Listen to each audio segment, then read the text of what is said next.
ओम शांति। गीत सुन रहे थे।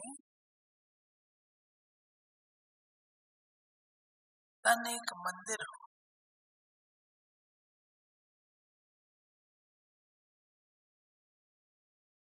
मंदिर की विशेषता क्या है? हुँ? मंदिर की विशेषता क्या है बताएं? पवित्रता। मंदिर की विशेषता है पवित्रता। महल भी होते हैं, घर भी होता है,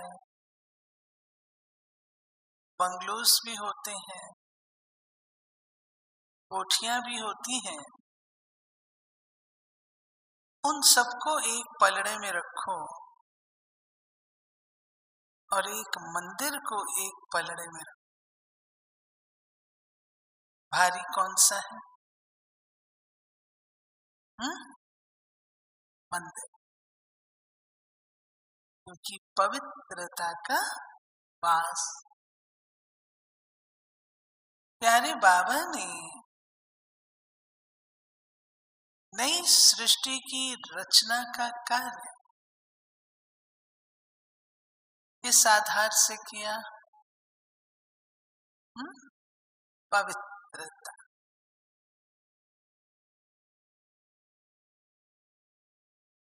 रिटर्न जर्नी जब बाबा आते हैं तो हमारी शुरू हो जाती है। बाबा का आना और हमारा वापस लौटने का कार्यक्रम शुरू होना।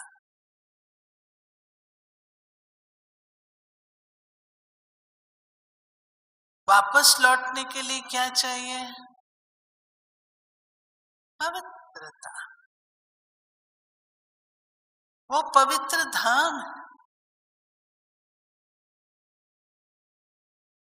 परम धाम, पवित्र धाम। और उस धाम में कोई भी अपवित्र आत्मा प्रवेश नहीं कर सकता। पवित्र बनना ही होगा, पावन बनना ही होगा। दो तरीके हैं वापस लौटने के। एक है अपने स्वधर्म में स्थित होकर अपने ओरिजिनल स्वरूप में तपस्या के आधार से आना। और दूसरा है, बाबा कहते अगर आप ये नहीं करते हो तो फिर मैं क्या करूंगा? कैसे भी पवित्र बनाकर लेके जाऊंगा। धर्मराजपुरी को क्रॉस करना ही पड़ेगा, क्योंकि वहां ऊपर में कोई भी अपवित्र आत्मा प्रवेश नहीं कर सकती है। तो विवेक क्या कहता है? हमें अपने आप को पवित्र स्वाभाविक रूप से बनाना, नेचुरल रूप से। नेचुरल रूप से पवित्र बनने का तरीका बाबा ने क्या बताया? कैसे बने? कैसे बने? बच्चे, ये तुम्हारी नेचर है, ये तुम्हारी प्रकृति है, ये तुम्हारा स्वधर्म है।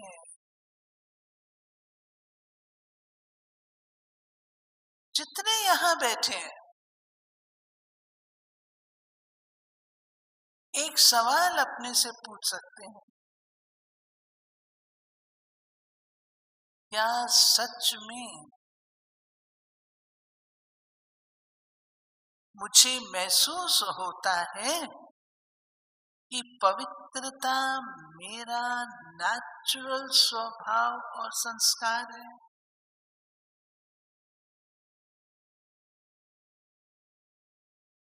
जब हम योग में बैठते हैं तो अपने आप को क्या संकल्प देते हैं बार बार? मैं कौन हूं? मैं एक पवित्र, एक शुद्ध आत्मा। एक भी व्यक्ति इस सभागार में नहीं होगा जिसे अपवित्रता प्रिय हो। है कोई? एक भी नहीं होगा। कितना ही कोई व्यक्ति कैसा भी होगा, पवित्रता के आगे झुक जाए। अपवित्रता प्रिय नहीं। और जब मैं कहती हूं पवित्रता, तो ये मात्र ब्रह्मचर्य व्रत की बात नहीं है। बाबा ने हमें ऊंची पढ़ाई पढ़ाई। विश्व महाराजन बनने के लिए हमने पवित्रता को धारण किया है। हम स्टूडेंट हैं, पढ़ रहे हैं। जब हम स्कूल कॉलेज में पढ़ते थे, अगर कोई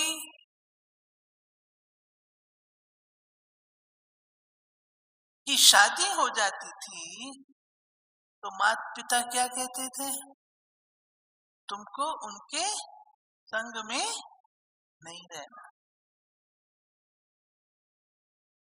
पढ़ाई कब की जाती है? ब्रह्मचर्य व्रत में रह करके की जाती है। सामान्य रूप से। और अगर कोई बच्चा सवाल पूछता है तो उसको क्या कहते हैं? अभी आप पढ़ने में मन लगाओ, बाद में और बातें सोचना। यही कहा जाता है उसको। पढ़ाई हमारी कौन सी पढ़ाई है? वो तो लौकिक पढ़ाई है जिसकी डिग्री मिल जाएगी। हमारी कौन सी पढ़ाई है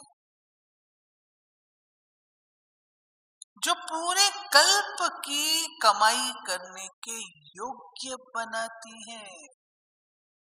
पूरे कल्प की 5000 वर्ष की कमाई करने के योग्य ये पढ़ाई हमको बनाती। उस हिसाब से आप सोचो,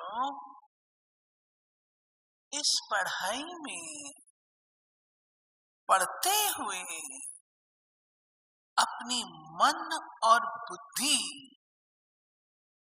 कितनी स्वच्छ चाहिए।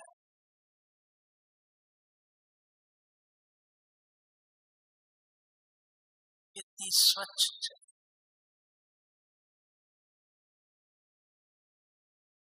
हम ब्राह्मण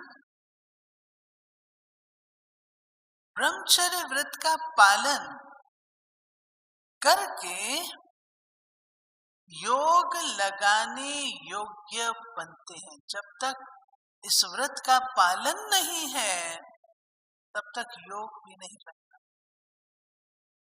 हम योगी नहीं कहलाते। जब तक इस नियम की धारणा नहीं है, तब तक हम योगी नहीं कहलाते। योगी हैं। योगी तब जब साथ में पवित्रता की खुशबू। पवित्रता फाउंडेशन है। आप देखो, जब मेकअप करते हैं ड्रामा में एक्टर्स का, तो पहले फाउंडेशन लगाते हैं। वो फाउंडेशन प्यूरिटी। आप फाउंडेशन नहीं लगाओ, ऊपर से कितनी लीपा पोती कर दो, वो ठीक नहीं हो। फाउंडेशन पहले सेट कर दो, तब श्रृंगार हो सकता है। चेहरा गंदगी वाला हो और उसके ऊपर आप मेकअप करो, वो चेहरा प्रिय नहीं लगे। इसी रीति योगी जीवन का सुख, योगी जीवन की शक्ति, योगी जीवन का आनंद, योगी जीवन के चमत्कार वो तब दिखाई देंगे जब पहले जीवन में प्यूरिटी, पवित्रता। और इसमें मोस्ट इंपॉर्टेंट है मनसा। अगर मानसिक रूप से स्वच्छता नहीं है, पवित्रता नहीं है, तो आप समझते हैं जो सुख और शांति पवित्रता की प्राप्ति है वो हम कर सकेंगे। पवित्रता मां है। हमारा एक स्लोगन होता था, पवित्रता ही सुख और शांति की जननी है। पवित्रता मां है। सुख और शांति उसके दो बच्चे हैं। इसकी रीडिंग कैसे होती है? अगर मेरा मन, बुरा नहीं मानना भाई बहनों, मैं आपको मापदंड बता रहा हूं। अगर मन अशांत है, अगर मन तनाव में है, अगर मन एकाग्र नहीं है, तो चेक करो कहां अपवित्रता का अंश है।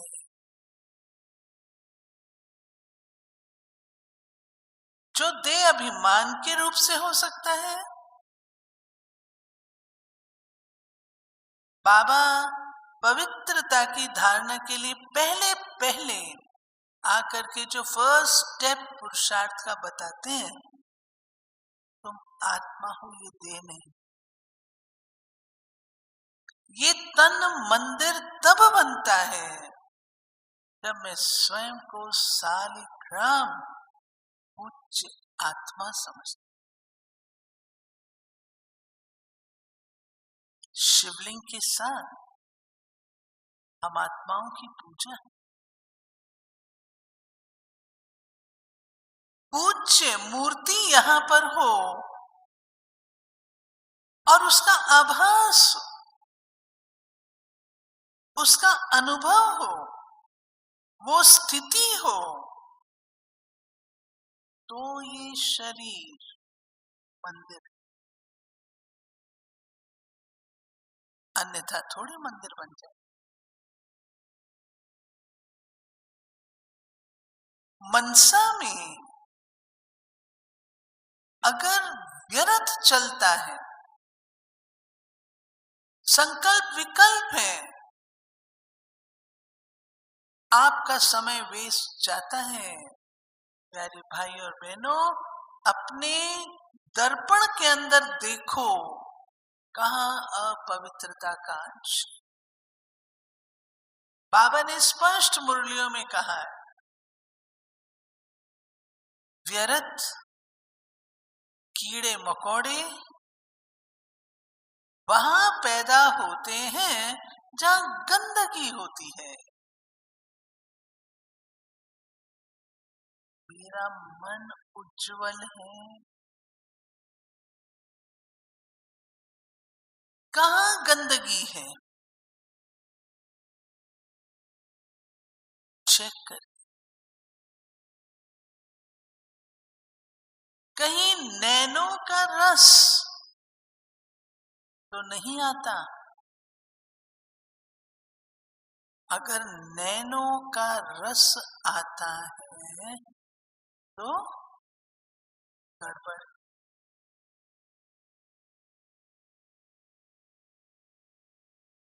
एक छोटी सी कहानी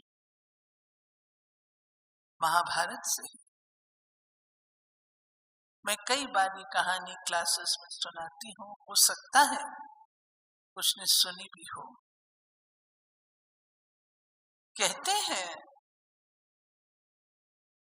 पांडव श्री कृष्ण के साथ घूमने जाते हैं और श्री कृष्ण उनको कहते हैं अगर चलना है मेरे साथ तो दो शर्तें। एक शर्त कि पीछे मुड़ करके नहीं देखना, और दूसरी शर्त जहां ले चल रहा हूं उस बगीचे के फलों को तोड़ना नहीं। पांडव चले, उनके साथ द्रौपदी भी चली। पांडव फास्ट जा रहे थे, द्रौपदी बेचारी थोड़ी धीरे थी, लेकिन उसकी पायल की आवाज से पांडव समझ रहे थे कि द्रौपदी आ रही। लेकिन द्रौपदी को पांडव दिखाई नहीं दिए, आंखों से ओझल हो गए। तो द्रौपदी मुड़ करके अपने घर वापस आ गई। नहा धोकर छत के ऊपर बैठी थी। वहां से दानवीर कर्ण घोड़े पर युद्ध की पोशाक पहन के निकलता है। द्रौपदी के मन में ख्याल आता है कितना शूर वीर लग रहा है। बात खत्म। वहां पहुंचे तो वहां पर भीम को भूख लगी। भूख लगी तो जाने अनजाने में उसने एक फल तोड़ लिया। जब तोड़ लिया तब उसको याद आया कि श्री कृष्ण ने तो मना किया था इस फल को तोड़ना नहीं। अब क्या करूं? बड़े भाई के पास गया। युधिष्ठिर जी ने कहा ये तो गलती हुई, लेकिन कभी गलती करके हम अपनी बुद्धि चलाते हैं ना, इसको अब कैसे ठीक किया जाए। तो युधिष्ठिर जी ने भी ठीक करने की कोशिश की। ऐसा करते हैं, इस फल को भगवान के पास ले चलते हैं, उन्हें भोग लगाएंगे, भगवान खा लेंगे, ठीक हो जाएगा। लाए श्री कृष्ण के पास। श्री कृष्ण ने कहा ये फल क्यों तोड़ा? भगवान समय हो गया, भोग स्वीकार करिए। आज तो भोग स्वीकार होना नहीं था। श्री कृष्ण बोले तोड़ा क्यों? अब जहां से तोड़ा है वहां इसको लगा करके आओ। अब भीम और युधिष्ठिर बोले भगवान ऐसा था, लेकिन आज्ञा क्या थी? गए, लगाने लगे, टूटा फल तो लगता नहीं, क्या अर्जुन लगाएगा? अर्जुन ने लगाने की कोशिश, टच किया, फिर लौट आया। श्री कृष्ण बोले ये फल वो लगा सकता है जो बिल्कुल पवित्र है। तो उन्होंने कहा हम द्रौपदी को ले आते हैं। द्रौपदी आई और फल को लगाया और वो फल नीचे। द्रौपदी ने रोना धोना शुरू कर दिया, हे भगवान, मेरा इतना अपमान मेरे पतियों के सामने, हे धरती माँ तू फट जा, मैं इसमें समा जाऊं। दुनिया भर की बातें बोलने लगी। श्री कृष्ण बोले द्रौपदी, रुदन करने की कोई बात। सैर पर चले थे तो आज्ञा क्या थी? पीछे मुड़ के नहीं देखना। तो मुड़ी, मुझे पांडव दिखाई नहीं दे रहे थे, इसलिए। आज्ञा क्या थी?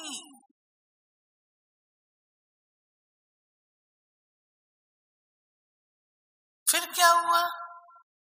फिर क्या हुआ? फिर क्या हुआ?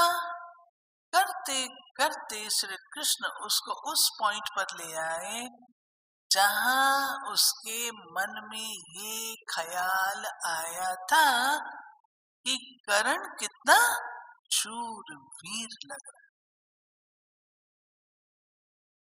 अब ये है कहानी। ये कहानी किसकी है? हम बच्चों की है। ना तो ऐसे कोई पांडव थे, ना कोई ऐसी द्रौपदी थी। हम ही पांडव हैं, हम ही द्रौपदी हैं। अगर हमारे मन में, बाबा कहता है पांडव पति,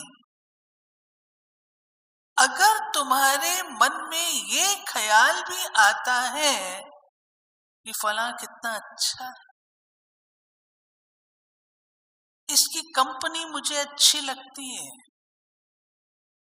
इसका स्वभाव बड़ा अच्छा है, जिसको कहा जाता है प्रभाव, अगर प्रभाव में आते हैं तो भी हमारी मानसिक शुद्धता, पवित्रता,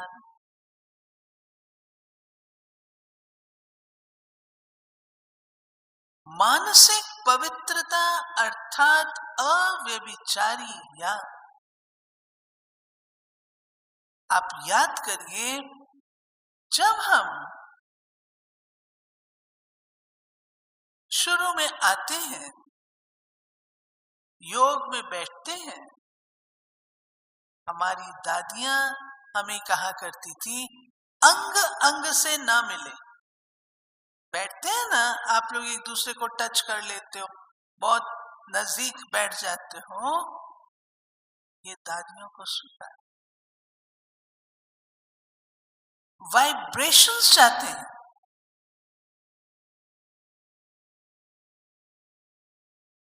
योगी एकांत अकेला प्रभु चिंतन में, टच भी क्यों करना?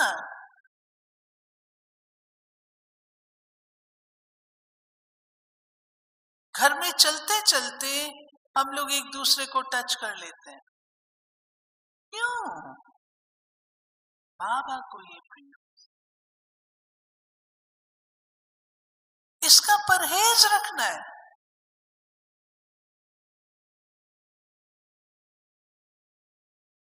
मुझे मुरली याद है, 69 की थी, जब हम ट्रेनिंग कर रहे थे।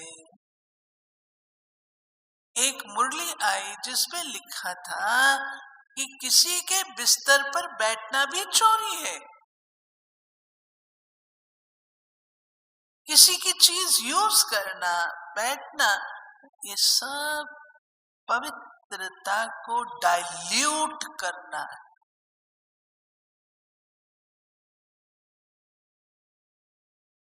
जितना पवित्रता को डाइल्यूट करते हैं उतनी ही शक्ति कम महसूस होती।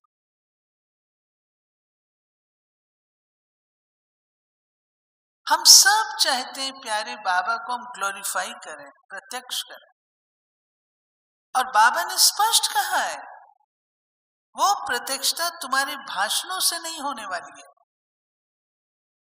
वो प्रत्यक्षता आपके चलन और चेहरे से हो। क्या चीज है जो हम ब्राह्मणों को,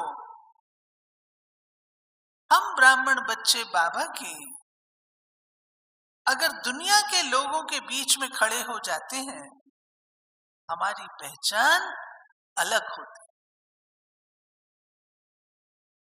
हाँ, खूब ताली बजाओ अपने लिए, अलग पहचान होती है। हम औरों जैसे नहीं, चेहरे पे रूहानियत, चेहरे पे चमक है, चेहरे पर दिव्यता है, आप अलग दिखाई देते हो। लोग भी कहते हैं कुछ तो आप में बात है, क्या बात है वो बेचारे समझ नहीं सकते, लेकिन कुछ तो आप में बात। वो जो बात है ना, जिसके लिए कहते कुछ तो आप में बात है, उस चीज को हमें बढ़ाना है।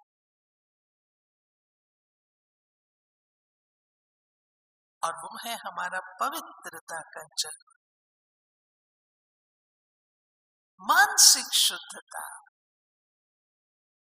जिसमें न काहू से दोस्ती न काहू से वैर, नाम मान शान घृणा भेदभाव तेरा मेरा, ये सब चीजें अपवित्रता है।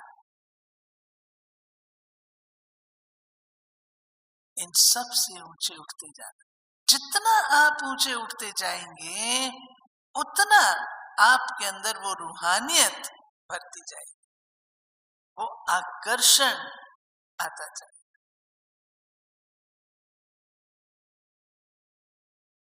अगर सूर्य और धरती के बीच में चंद्रमा आ जाए तो क्या होता है? ग्रहण। शिव बाबा और मुझ आत्मा के बीच में अगर कोई दूसरी आत्मा आ जाए तो क्या वह ग्रहण नहीं है? है? ग्रहण है या नहीं है? वो ग्रहण मुझे नहीं लगना चाहिए, इसका परहेज रखना है।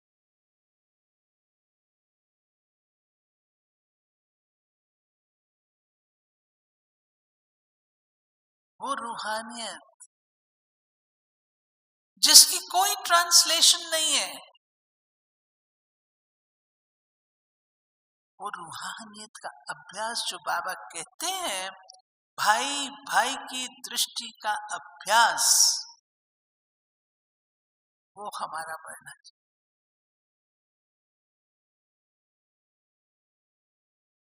रोज की मुरली में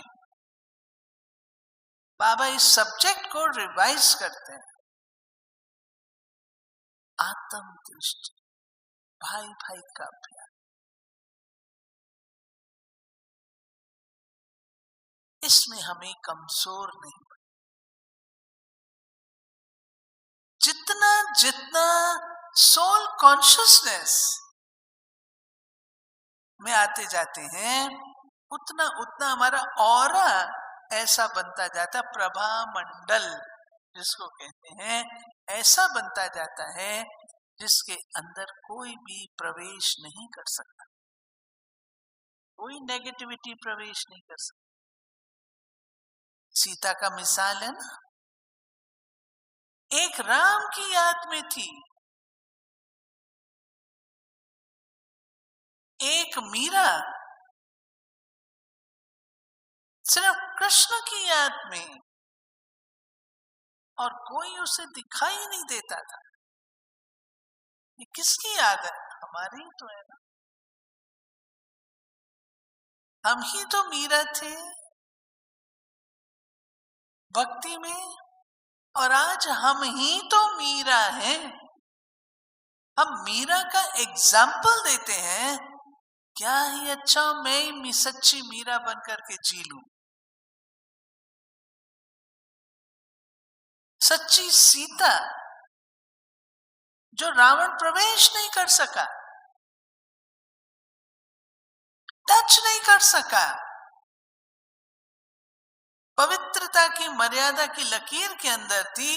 रावण प्रवेश करता था तो अग्नि निकलती थी, भयभीत होता था। वो शक्ति हमको बढ़ानी।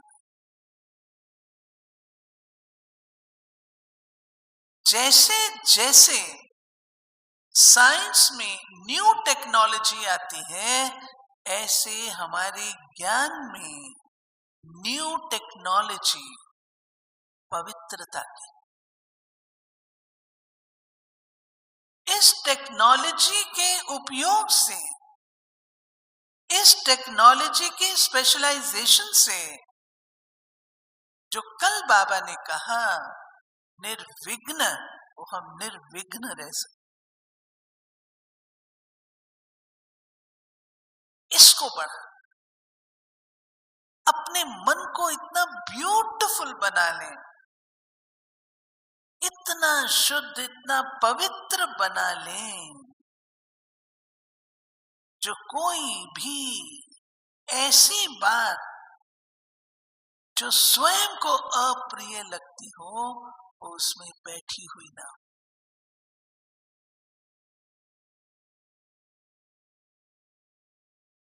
कई एग्जाम्पल है, अपने भाई बहन सुनाते हैं। कोई किस पर प्रहार करना चाहता था तो उसको दृष्टि देता रहा। एक भाई था, एक व्यक्ति उसको दृष्टि देता रहा। वो दृष्टि देवे तो ये भाई भी उसको वापस दृष्टि वैसे दे। वो और तेज करे तो ये भी तेज करे, वो और तेज करे तो ये भी बहुत तेज करे, शक्तिशाली। आखिर वो उससे पूछता है, क्या तुम ब्रह्मचर्य पवित्रता का पालन करते हो? बोला, ये है विजयी होने का। प्यारे भाई और बहनों, आज दोपहर में एक बात आपके साथ शेयर कर। किसी ने कहा, बहन जी पवित्रता तो केवल बाबा मिलन के लिए चाहिए होती। कितने हैं ऐसे समझते हैं जो पवित्रता की धारणा केवल बाबा मिलन के लिए? वो हाथ खड़े करो। केवल बाबा मिलन के लिए 1 साल की धारणा है, उसके बाद फिर छुट्टी है। कोई 1-2 हाथ देख लिए मैंने, ऐसे हैं। ये पक्का है कि पवित्रता की धारणा अंतिम श्वासों तक है? जिनको ये पक्का है पवित्रता की धारणा अंतिम श्वासों तक है, वो हाथ खड़े करो।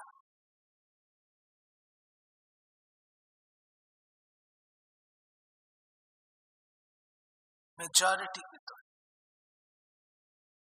आप सब बिल्कुल सही पथ पर हो। इस पवित्रता की धारणा को चमकाते जाना, शक्तिशाली बना। पवित्रता अभी गुण है, फिर इसको हमने पवित्रता को शक्ति का रूप देना है। इस शक्ति के रूप से मेरे जीवन में विजय का आधार बन जाए। मंजूर है? मंजूर है? सबको मंजूर है? ये पुरुषार्थ रहेगा इसके लिए क्या करना है? पहली बात, जैसा सोचोगे वैसा बनोगे। तो स्वयं को क्या करना है? बारंबार स्मृति दिलानी है, मैं एक पवित्र और योगी आत्मा।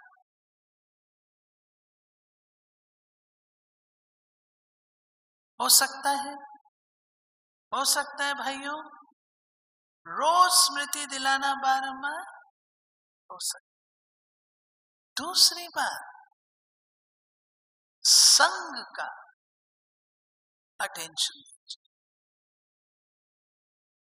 बुद्धि खराब होती है गलत संग से, और गलत संग में मैं मोबाइल को और गलत लिटरेचर को इंक्लूड कर, ये हमें परित्याग कर। तीसरा,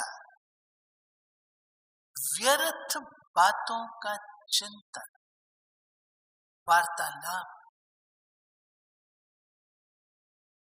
क्यों? क्योंकि व्यर्थ हमको कमजोर बनाता है, और जब व्यर्थ हमको कमजोर बनाता है तो कमजोरी हम पर अटैक कर सकती है। इसलिए इस बार की मधुबन की यात्रा से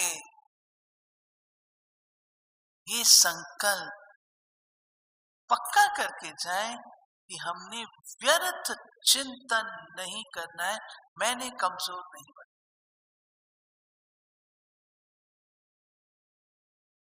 चौथी बात, प्यारे बाबा के महावाक्य,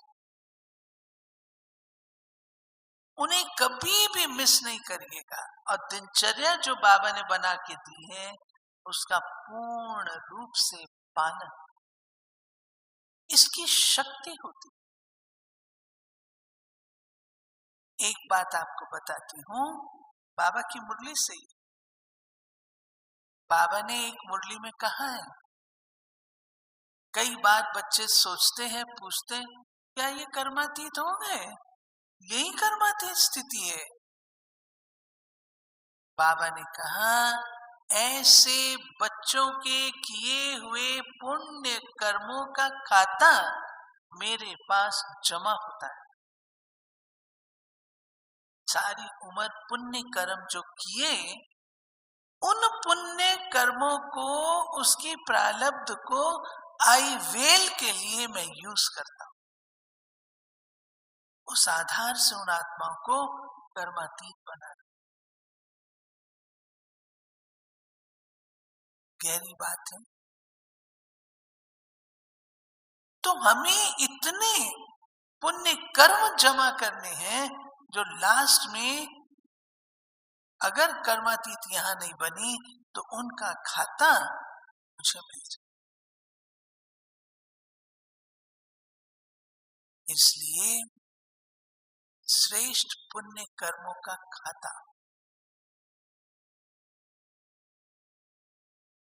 छठी बात, मनसा को शुद्ध करने के लिए मनसा दान करो।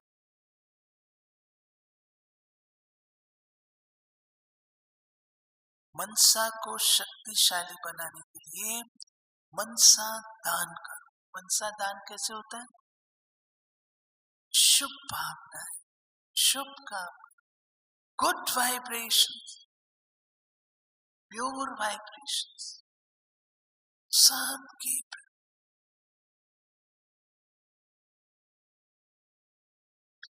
लक्ष्य रखिए, डेट निश्चित करिए अपने लिए। अभी योग में बैठेंगे तो डेट निश्चित करिए, मैंने कौन सी डेट तक